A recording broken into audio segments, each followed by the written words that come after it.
to episode number 14 at the High School Football Roundup podcast.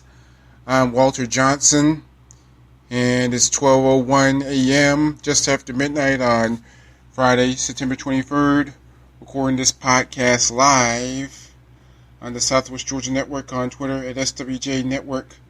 And lots of things to talk about in this limited amount of time that I have. So let's get started.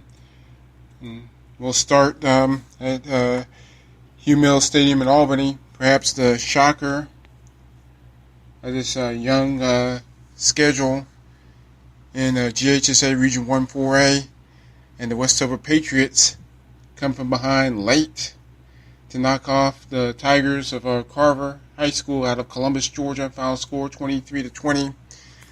And I say it's a real shocker because Carver Columbus has been one of the powerhouse teams in Southwest, in the Columbus area, in the Chattahoochee Valley, or at least on the Georgia side for so many years now. And Westover actually led 9-0 early in the contest, but it was a back end, and it was also a touchdown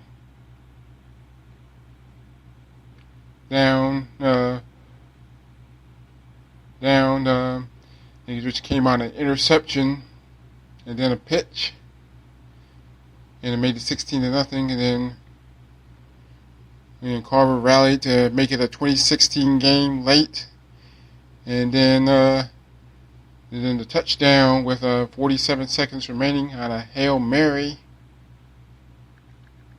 made it 23-20, the final score. And a pass, 40-yard touchdown pass from Greg Marshall to Terrence Banks with only one R proved to be the difference in that contest. Final score once again: Westover of Albany 23, Carver of Columbus 20. And obviously that's going to shake up the Region 1-4A race. And more on that in a moment. And America Sumter Panthers, who knocked off Westover in the region opener last Friday, September 16th, fell at north side of Columbus 24-7. While Cairo is the only team in Region 1-4A right now that's 2-0 in Region 1-4A play, after playing at least 2 games, as the Surrey Makers stomped Shaw 40-0, the final score in that game. So it makes Cairo 2-0 in region play, 4-1 overall. And the reason why Cairo is the only team that's 2-0 in Region 1-4A play at the moment, because Columbus has to play Hardaway next week, and Cairo crushed Hardaway last week in a Friday night contest, 46-13. And quick look at the region standings, Region 1-4A standings, and just the region games. Cairo's 2-0, Columbus 1-0, and then you got a real mess between America Sumter, Westover, Carver, Columbus. Hardaway 0-1, and then that leaves Northside, Columbus, and Shaw both bringing up the rear at 0-2 in the region play. And as mentioned earlier, Columbus will play Hardaway next week. Actually, they'll play later tonight on this Friday, September 23rd, as this broadcast or podcast is being recorded live. And let's take a look at some of those Friday games. Perhaps the game of the week, or one of the games of the week around the state, and definitely the game of the week here in Southwest Georgia. Got the 4-1 Thomas County Central Yellow Jackets making the 75, almost 80-mile trip to Leesburg to take on the Lee County Trojans, who are 4-0. And it's hard to believe just 3 years ago these two teams played in the same region, which was 1-5A. And 5A was the second highest classification in the state back in 2012, 2013. And Lee County plays its final non-region game of the season against Thomas County Central, which is a team capable of scoring a lot of points. And Valdosta got a first-hand look at that high-scoring offense firsthand. And it was a seesaw battle, and Thomas County Central actually trailed by just 3 points before losing 56-39 final score.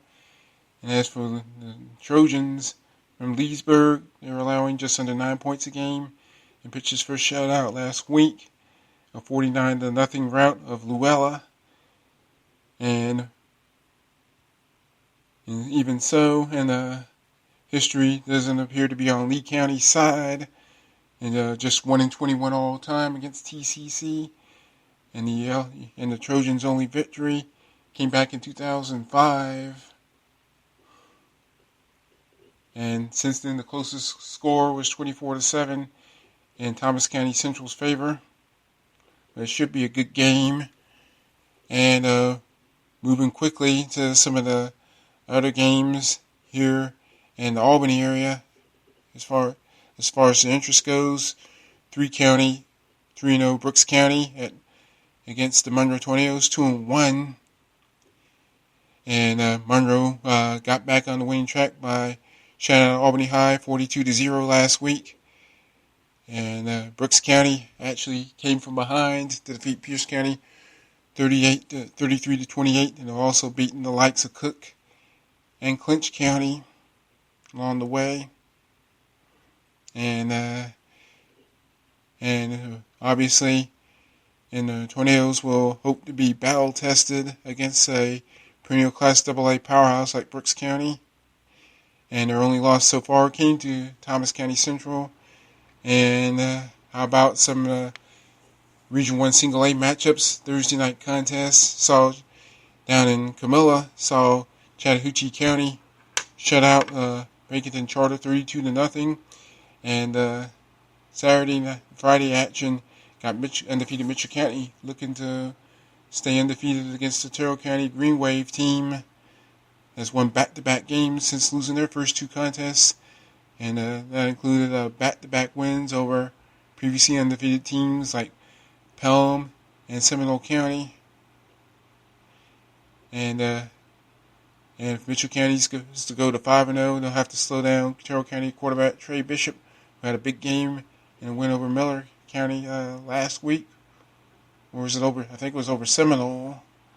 Speaking of Miller County, and they'll be on the road to face the Pelham Hornets.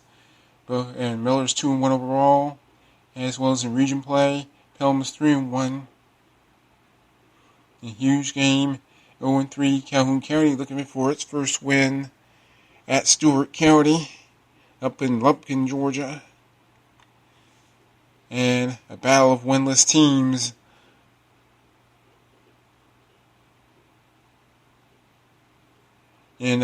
At Calhoun County High School in Edison, Georgia. And got 0-4 Glasgow County facing off against the first-year Panthers of Patala Charter, spelled P-A-T-A-U-L-A, Patala. First-year program in Edison, Georgia, Calhoun County. And so far, so far, Patala's not only not won a game, and they also haven't scored so much as the safety. And Glasgow County is in east central Georgia in the tiny town of Gibson. Has suffered 4 lopsided losses so far this season. And quickly to the GISA games. And Deerfield Windsor, and looking to pick up another win in their final non-region game of the season against Bessemer County out of Alabama. And then, and like I said, Deerfield Windsor plays its final non-region contest of 2016, and the Knights will close the season with 4 straight GISA Region 3 AAA contest. And the Rebels have scored 21 more points or more in every game this season. And the Westwood Wildcats from Camilla will pay a visit to Damascus, Georgia to take on the Warriors, the winless Warriors, the Southwest Georgia Academy. And it's the GISA Region 3 AA opener for both schools. And Westwood got blasted by Brookwood of Thomasville, Georgia last week. And SGA, or Southwest Georgia, has struggled in its 5 defeats so far. And Terrell Academy and looking to right the ship at 1-4 as they take on the 4-1 Wildcats out of Flint River Academy, which is located in Woodbury, Georgia, West Central Georgia. And Woodbury's roughly halfway between Atlanta and Columbus, not Albany. Columbus, not anywhere near Albany, but Terrell Academy suffered its worst loss of the season at Tift area last week. And the Eagles hope to improve as they play the last of their 2 non-region contests. And Flint River's only loss so far was to the Heritage School, who knocked off Terrell Academy 35-28 earlier this season. And finally, the Saturday night game at Hugh Mills Stadium, Albany, pits a couple of winless teams as 0-3 Darty takes on 0-4 Albany High. And both teams are looking for win number 1. It's been a very, very rough start for both Darty and Albany High. In fact, Albany High hasn't won since they defeated Darty in the final game of the 2014 season. And both teams are coming off losses in their last games.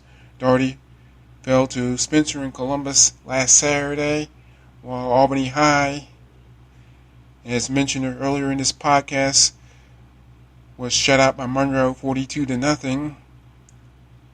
So both teams hope to get back on. Both teams hope to get in that win column before it gets too late in the season. And the closing minutes and seconds of this high school football roundup podcast for the wee hours of Friday, September 23rd. How about some other games of interest in the Southwest Georgia network coverage area? I think would be a good place to start would be in Valdosta, where the Wildcats at 5-0 on the season, and hope to go to 6-0, squaring off against Colquitt County and the Packers, who won back-to-back Class 6A state titles, and finally got their first win of the season as they crushed Brookwood out of Snellville, Georgia, and Gwinnett County, Metro Atlanta, 52-14, the final score. And then the last meeting from last year, Colquitt County crushed Valdosta 49-14. But that was, of course, en route to the Packers winning their second straight state championship. That was then. Yeah, this is now. And Valdosta ranked number 3 in Class 6A. And 2 of their 5 wins were against Region 1 7A foes and crosstown rival Lowndes in the Wintersville Classic in the season opener, and as well as the Tift County. And speaking of those Blue Devils, they'll try to snap a 2-game losing streak after winning back-to-back games, and make that 3 straight games to open the season. And doesn't get any, and lost to Valdosta as well as to Parkview. Another one of those schools from Gwinnett County. And they'll face off against Coffee. Doesn't get any easier for the Blue Devils. And so quickly, some other action before time runs out. Randolph Clay plays at Seminole County, a key 1 single-A game. And Early County goes on the road to face Berrien. And Thomasville, coming off their first win in the combined fashion against Worth County, will host Thomasville. Will host Cook. It'll be Cook traveling to Thomasville. And unfortunately, I'm out of time for this edition of the High School Football Roundup podcast. I'm out of time.